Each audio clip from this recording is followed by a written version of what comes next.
الحمدللہ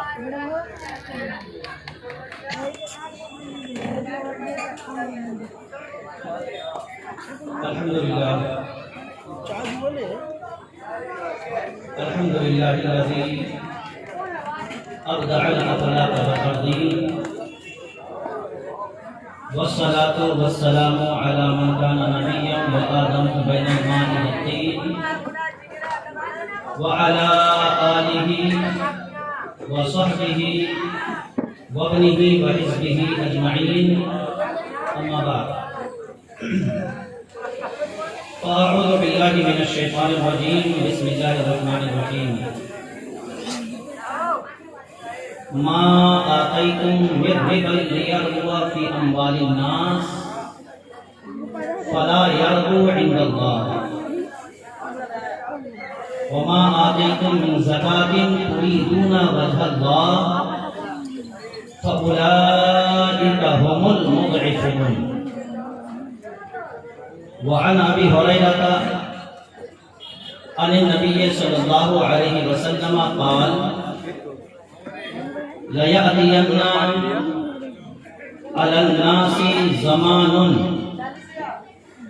لَا يُبَالِي الْمَرْءُ بِمَا أَخَذَ الْمَالَ أَمِنَ الْحَلَالِ أَمْ مِنَ الْحَرَامِ.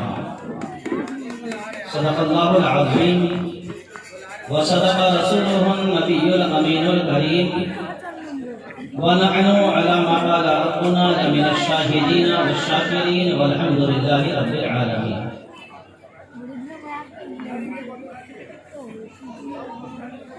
جتنے حضرات یہاں بیٹھے ہیں ان سب کی بارگاہ میں مؤدبانہ مخلصانہ گزارش یہ ہے کہ اپنے آقا و مولا حضور تاجدار مدینہ سرور قلب و سینہ اللہ کے پیارے امت کے سوارے معصوم امامنا جناب احمد مجتبی محمد مصطفیٰ ارواحنا فدا صلی اللہ علیہ وسلم کی بارگاہ نازم میں ہدیہ درود و سلام پیش کرنے کی سعادت حاصل کریں. اللہم صلی علی سیدنا شفیعنا حبیبنا نبینا و مولانا محمد مبارک وسلم. صلاۃ و سلام علیک یا رسول اللہ، صلاۃ و سلام علیک یا حبیب اللہ صلی اللہ تعالی علیہ وآلہ وسلم. میں نے درود شریف پڑھنے کے لیے کہا لوگ اپنی دنیا میں مشغول ہیں، اگر اتنا بھی عشق نہیں ہے تو ہم کیسے عاشق ہیں؟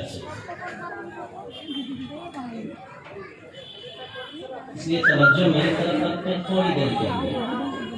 میرا وقت مختصر سا ہے، مجھے اللہ کا پیغام آپ تک پہنچانا ہے. درود شریف پڑھ لیں. اللہم صلی علی سیدنا شفیعنا حبیبنا نبینا و مولانا محمد مبارک وسلم. صلاۃ و سلام علیک یا رسول اللہ، صلاۃ و سلام علیک یا حبیب اللہ صلی اللہ تعالی علیہ وآلہ وسلم. ایک عرب نے آدمی کا بول بالا کر دیا،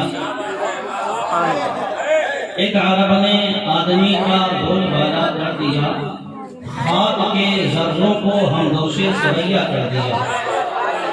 خود نہ تھے جو راہ پر اوروں کے ہادی بن گئے، خود نہ تھے جو راہ پر اوروں کے ہادی بن گئے.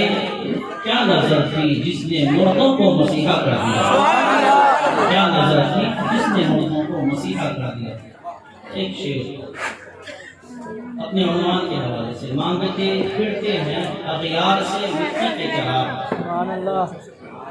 مانگتے پھرتے ہیں اغیار سے مٹی کے چراغ، اپنے خورشید پہ پھیلا دیے سائے ہم نے، اپنے خورشید پہ پھیلا دیے سائے ہم نے. ہمارے پاس قرآن مجید ہے، ہمارے پاس حدیث رسول ہے، اور ہم اپنی دنیا کی زندگی گزارنے کے لیے غیروں کے کلچر کو، غیروں کی تہذیب کو فالو کرتے ہیں، غیروں کی کتابیں پڑھتے ہیں.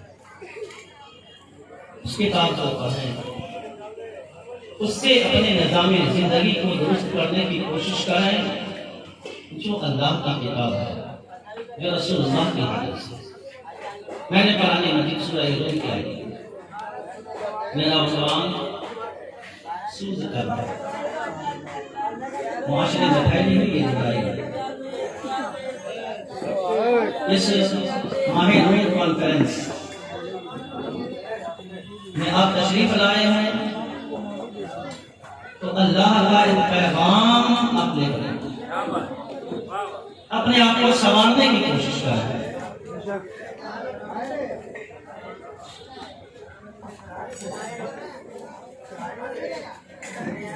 دو چیزیں ہیں، دو طرح کی باتیں ہیں ہمارے درمیان، ایک کا تعلق ہمارے عقائد سے ہے، ایک کا تعلق ہمارے اعمال سے۔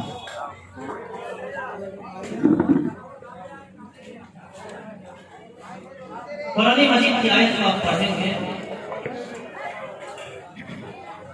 عقائد کے باب میں، عقائد کی فہرست میں، عقائد کی لسٹ میں جو سب سے بڑا گناہ ہے، عقائد کی لسٹ میں جو سب سے بڑا گناہ ہے اسے ہم کفر اور شرک کہتے ہیں۔ اللہ نے قرآن میں فرمایا سارے گناہ بخشے جائیں گے، مشرک کی مغفرت ہوگی، کافر بخشے جائیں گے، ان اللہ لا یغفر ان یشرک بہ، اللہ شرک کرنے والے کو معافی نہیں کرے گا، کفر کرنے والے کو معافی نہیں کرے گا۔ اس کا تعلق عقیدے سے، عقیدے کے باب میں سب سے بڑا گناہ جو ہے وہ کفر اور شرک ہے، اور ہمارے اعمال کی لسٹ میں، ہمارے اعمال کی فہرست میں جو سب سے بڑا گناہ ہے اسی کو ہمیں کرنا ہے۔ آپ سوچ رہے ہوں گے کہ اعمال کے فہرست میں سب سے بڑا گناہ کون سا؟ ہم نے اپنا عنوان بیان کیا سود کی بات، یہ ہے قرآن مجید، احادیث مصطفیٰ۔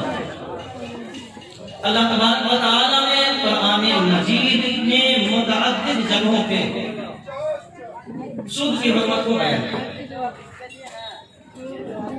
سورہ روم کی آیت نمبر 39،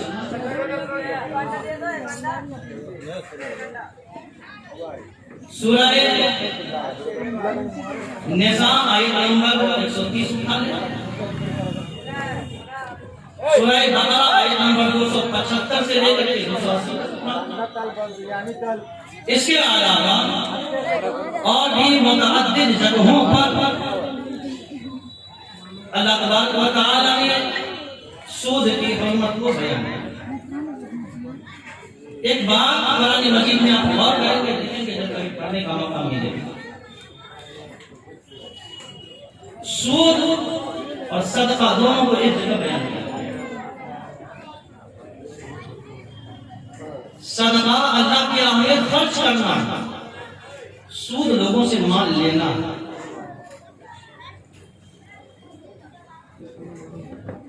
سود لوگوں سے مال لینا ہے بغیر کسی عوض کے، مال حاصل کرنے کا نام سود۔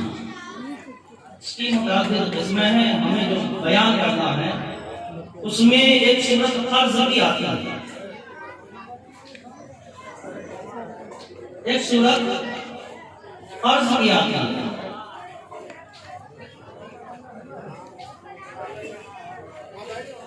قرض لوگ دیتے ہیں اور زیادہ لیتے ہیں، 1000 دیا 1500 واپس لیا، 10,000 دیا 12,000 واپس لیا۔ یہ جو زیادتی ہے اور ہمارے معاشرے میں یہ بیماری پھیلی ہے، یہ کتنا بڑا گناہ ہے، کتنا بڑا گناہ ہے ہم آپ کو بتائیں۔ اللہ تبارک و تعالی نے قرآن مجید میں شراب اور جوئے کے حرام ہونے کو بیان کیا تو فرمایا وَإِثْمُهُمَا أَكْبَرُ مِن نَّفْعِهِمَا، ان دونوں کا جو گناہ ہے، شراب کا گناہ، جوئے کا گناہ جو ہے، وہ ان دونوں کے نفع سے کہیں زیادہ ہے۔ ان دونوں میں جتنا فائدہ ہے اس سے کہیں زیادہ ان دونوں میں گناہ ہے، لیکن جب بات سود کی آتی ہے اللہ تبارک و تعالیٰ کا جلال ملاحظہ کریں،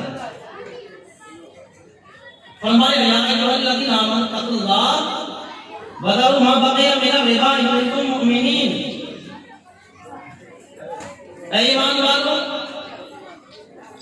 اللہ سے ڈرو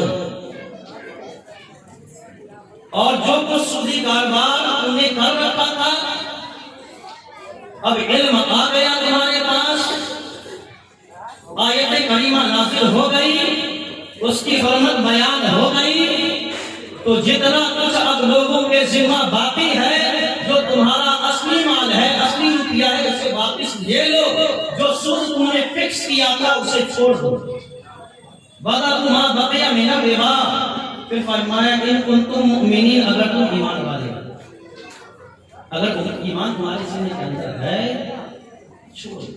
اب آگے ہے اللہ نے فرمایا فَإِن لَّمْ تَفْعَلُوا فَأَذَنُوا بِحَرْبٍ مِّنَ اللَّهِ وَرَسُولِهِ، یہ اللہ کا جلال ہے، یہ اس حرمت کا گناہ ہے، یہ سود کا اتنا بڑا گناہ کہ کسی اور ناجائز کام کا اتنا بڑا گناہ نہیں رکھا گیا۔ اللہ نے فرمایا اگر تم نے سود کا لین دین بند نہ کیا، سودی کاروبار ترک نہ کیا، تو اللہ اور اس کے رسول سے جنگ کے لیے تیار ہے۔ اللہ اور اس کے رسول سے جنگ کے لیے تیار ہو جاؤ۔ اللہ نے شراب کی حرمت بیان کی، جمعے کی حرمت بیان کی، دوسری چیزوں کی حرمت بیان کی، نماز چھوڑ دینے پر وعیدیں بیان کی، لیکن کسی میں اللہ تبارک و تعالیٰ نے اپنے ساتھ لوگوں کے اعلان جنگ کا ذکر نہیں کیا۔ لیکن جہاں سود کی بات آئی، اللہ نے فرمایا سود لینے والا، سود دینے والا جو یہ کاروبار کرتا ہے گویا اللہ و رسول سے اعلان جنگ کر رہا ہے۔ اب کون ہے دنیا میں جو اللہ و رسول سے جنگ کا اعلان کرے؟ اور جو یہ کاروبار کر رہے ہیں زبان سے کہیں نہ کہیں، اپنے عملی اعتبار سے یہ ثابت کر رہے ہیں، وہ انہیں اپنے ایمان کے بارے میں غور کرنا چاہیے۔ میں نے اولاً کہا تھا اعمال میں جو سب سے بڑا گناہ جس کا ہے وہ سود ہے، اس لیے کہ اس کا گناہ یہ ہے کہ بندہ جو کر رہا ہے وہ اللہ و رسول سے جنگ کا ارادہ ہے، اس سے بڑھ کر گناہ ہے۔ آقا کریم صلی اللہ علیہ وسلم نے فرمایا جابر رضی اللہ عنہ فرمایا سود کھانے والے، سود کھلانے والے، سود کو لکھنے والے، سود پر گواہ بننے والے، یہ سب کے سب گناہ میں برابر کے شریک ہیں۔ اس لیے اگر ہمارے اندر ایسی برائی پائی جاتی ہے، ہمارے اندر ایسی برائی پائی جاتی ہے کہ ہم سود میں ملوث ہیں، تو اپنے ایمان کی فکر کریں۔ دنیا سے ہمیں یہ روپیہ پیسہ دے کر کے نہیں جانا، اپنے ایمان کی سلامتی کے ساتھ جانا۔ حضرت ابو ہریرہ رضی اللہ تعالی عنہ کی حدیث سنیں، وقت کی تنگی ہے، میں اپنے گفتگو کو سمیٹوں گا انشاءاللہ تعالی۔ حضرت ابو ہریرہ رضی اللہ تعالی عنہ ارشاد فرماتے ہیں آقا کریم صلی اللہ تعالی علیہ وسلم نے ارشاد فرمایا کہ سود لینے پر، سود کا کاروبار کرنے پر 70 گناہ انسان کو ہوتا ہے۔ جو سود کا کاروبار کرتا ہے اسے 70 گناہ ملا۔ گناہ کو ہم ایسے سنتے ہیں نا، آقا کریم صلی اللہ تعالی علیہ وسلم نے فرمایا اس میں 70 گناہ میں جو سب سے کم درجے کا گناہ ہے، 70 گناہ میں جو سب سے کم درجے کا گناہ ہے وہ یہ ہے کہ انسان اپنی ماں کے ساتھ بدکاری کرے۔ اسے تو انسان سب سے بڑا سمجھتا ہے۔ میرے خیال میں جو جملے ادا کر رہا ہوں شاید آپ کے کان اسے سننا بھی گوارا نہ کریں، یہ اس قدر معاشرے میں الفاظ کو بھی برا سمجھا جاتا ہے، ہمارے کان اسے سن نہیں سکتے، تو جس پر رسول کریم صلی اللہ علیہ وسلم نے فرمایا کہ اس کام کے کرنے میں سب سے ہلکا گناہ یہ ہے، اس کا وبال کتنا بڑا ہے۔ اس لیے ہم آقا کریم صلی اللہ علیہ وسلم نے ارشاد فرمایا، ہماری جو آج کی حالت ہے پرواہ نہیں کرتے ہمارے غیب بدان نبی، اور کوئی غیب کیا تم سے نہا ہو بھلا، جب نہ خدا ہی چھپاتے تھے کرو ضرور۔ غیب کا نبی نے فرمایا، حضرت ابو ہریرہ رضی لیأتین علی الناس زمان، لوگوں پر ایک زمانہ آئے گا، لوگوں پر ایک زمانہ آئے گا ایسے، لا یبالی المرء بما اخذ المال، انسان اس بات کی فکر کرنا چھوڑ دے گا کہ مال کہاں سے آیا۔ لا یبالی المرء بما اخذ المال، کیسے مال حاصل ہو رہا ہے، کہاں سے آ رہا ہے، کس طریقے سے آ رہا ہے، لوگ اس بات کی پرواہ کرنا چھوڑ دیں گے، لوگ اس بات کی فکر کرنا چھوڑ دیں گے، امن الحلال ام من الحرام، کیا وہ حلال طریقے سے آیا، حرام طریقے سے آیا، کہاں سے مال آ رہا ہے، لوگ اس بات کی پرواہ کرنا چھوڑ دیں گے۔ مصطفیٰ جان رحمت صلی اللہ علیہ وسلم نے آج سے 1400 سال پہلے جو ارشاد فرمایا تھا، آج ہم سب مسلمانوں کی حالت یہی ہے کہ ہم نے اس بات کے لیے غور کرنا چھوڑ دیا، ہمارا لقمہ حلال کا آ رہا ہے کہ ہمارا لقمہ حرام کا آ رہا ہے، پھر ہم دعائیں کرتے ہیں، عبادتیں کرتے ہیں، کہتے ہیں ہمیں عبادت میں لذت نہیں ملتی، دعائیں قبول نہیں ہوتی۔ آقا کریم صلی اللہ علیہ وسلم نے فرمایا، تم اس بات پر گرا اور شکوہ کر رہے ہو، تمہاری دعائیں قبول نہیں ہوتی ہیں، تمہیں نماز پڑھنے میں لذت نہیں ملتی، 4 رکعت پڑھنے کے لیے کھڑے ہوتے ہو، دھیان کمرے کی طرف لگا ہوتا ہے، دھیان بازار کی طرف لگا ہوتا ہے، دھیان مارکیٹ میں لگا ہوتا ہے۔ فرمایا یہ تمہارے لقمہ حرام کا اثر ہے کہ تمہیں نماز میں لذت نہیں ملتی۔ آقا کریم صلی اللہ علیہ وسلم فرماتے ہیں، انا یستجاب لکم وما کلکم حرام وملبسکم حرام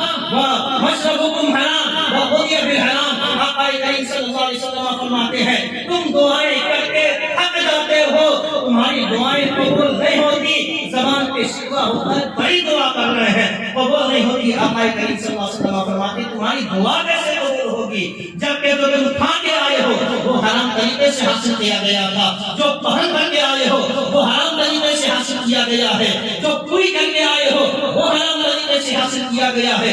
جب پینا حرام کا ہو، کھانا حرام کا ہو، لباس حرام کا ہو، تو یہ حرام اثر دکھاتا ہے، پھر زبان میں تاثیر نہیں رہتی، دعا باب اجابت میں نہیں ٹکراتی ہے، دعا قبول نہیں ہوتی، نماز میں لذت نہیں ملتی۔ اس لیے ہم چاہتے ہیں ہمیں نماز میں لذت ملے، اور قرآن نے فرمایا، بس آخری لائن قرآن نے فرمایا، الا بذکر اللہ تطمئن القلوب، اللہ کے ذکر سے دلوں کو اطمینان ملتا ہے، لیکن ہمیں نغمے سے، ہمیں ترانے سے، ہمیں گانے سے ہمارے دل کو شاید کے سکون مل رہا ہے۔ ذکر مصطفیٰ کو سننے کے لیے ہم تیار نہیں ہوتے ہیں، یہیں پہ دوسری مجلس قائم کر دی جائے، نہ جانے کہاں کہاں سے لوگ بھیڑ لگا دیں گے۔ الا بذکر اللہ تطمئن القلوب، قرآن نے کہا، اللہ کا ارشاد ہے، اللہ کے ذکر سے دلوں کو اطمینان ملتا ہے، دلوں کو سکون ملتا ہے۔ اگر ذکر مصطفیٰ ہم سننے کے لیے آمادہ نہیں ہو رہے ہیں، ذکر خدا کی مجلس میں ہم آنے کے لیے تیار نہیں ہو رہے ہیں، پھر ہمیں اپنے لقموں کی خبر دینی ہوگی کہ ہمارا لقمہ کیسا ہے، کہ ذکر مصطفیٰ میں، ذکر خدا میں ہمارا دل نہیں لگتا۔ حالانکہ قرآن فرماتا ہے کہ اللہ کے ذکر سے دل سکون پائے جاتے ہیں۔